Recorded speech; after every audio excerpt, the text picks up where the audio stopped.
Coffee time! Disappeared faster than the Liver King. Did you know that back in the day, all you need is a splash of ketchup? So cut the G's as a fart joke. I'm sorry if that offended you in any way. What do you think of my new implants? That was not ketchup.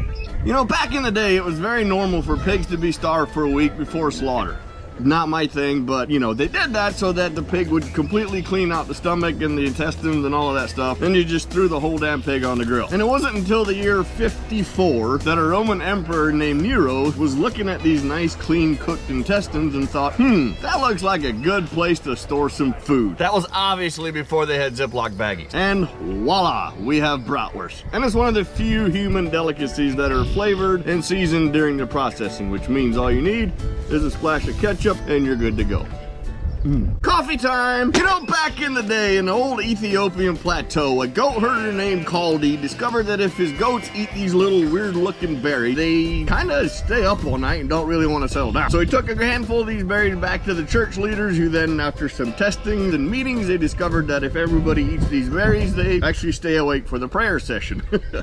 After that happened, this little energizing berry quickly started spreading across the Eastern world. But the funny thing is, most countries didn't really accept it. When it came to Sweden, they banned it immediately. They believed it to be so bad, they forced convicted convicts to drink the stuff and then had doctors watch them, expecting them to die. Take me to jail and force feed me cough, please. I'm begging you. Even when it first came to America, it took well over 100 years before they accepted it. They called it the bitter invention of Satan. It wasn't until after the Boston Tea Party they discovered that if they drink this stuff instead of their normal breakfast beer, that they actually get shit done. After that, we quickly became known as America.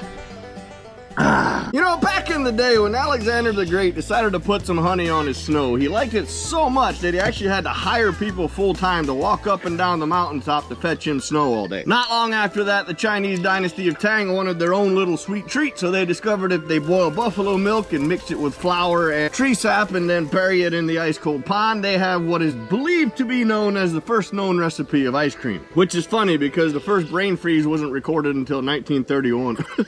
But nowadays, the American people consume nearly 1.6 billion gallons of ice cream every year in over 1,000 different flavors. However, none of these flavors are that good if you're taking an ice bath. You do want to be careful because if you get too much of this stuff on the roof of your mouth, your body thinks your brain is too cold and it'll send a rush of blood up there to protect it, creating what is known nowadays as the brain freeze. But it's actually your body preventing your brain from freezing. You know, grapes are one of the oldest fruits known to mankind. But back in the day, when they first discovered that storing food underground preserved it, they began storing everything. Somewhere around the year 6000 BC, the Caucasus people discovered that the grapes they had stored for the wintertime made them feel a little bit funny when they ate them in the springtime. This is believed to be the first ever form of wine, and I'm guessing once they discovered wine, their grape storage disappeared faster than the Liver King. Globally, there are around 78 million tons of grapes used every year, with about 70% of that going for winemaking. I'm sorry about the Liver King joke. I don't know where that came from. And just so you know, nowadays there's about 10,000 different kinds of grapes grown in about 93 different countries. Did you know that back in the day, orange was just a tree and not a color? Kind of like the apple is today. It wasn't until 1797 that a French chemist named Louis Becquerel learned how to create the color orange, where orange actually became known as a color. And still to this day, we're waiting on a word that rhymes with orange. All of that white stuff is called the pith.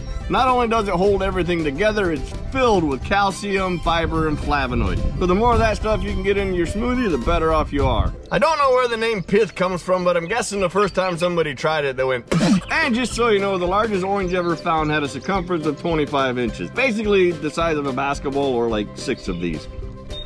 You know, back in the day, they would use animal stomachs as storage bags for food, which sounds kind of gross, but it's not like they had, you know, Ziploc baggies or anything back then. However, these dried up animal stomachs didn't keep food very cold. So when they tried to carry a bag full of milk to a distant neighbor, by the time they got there, they pretty much had cheese instead of milk. Which makes me wonder if they cut the cheese. Alright, listen, I have researched the crap out of cheese, and nobody really knows exactly when it started or how it started or why it started, but that is a story I came across a few times, so I decided to go with it. And we should never let the facts ruin a good story. So cut the G's as a fart joke. I'm sorry if that offended you in any way. I don't know why I laughed like that. And just so you know, cheese is the most stolen food item in the world. According to Esquire magazine, 90 million pounds of cheese is stolen every year. Holy crackers.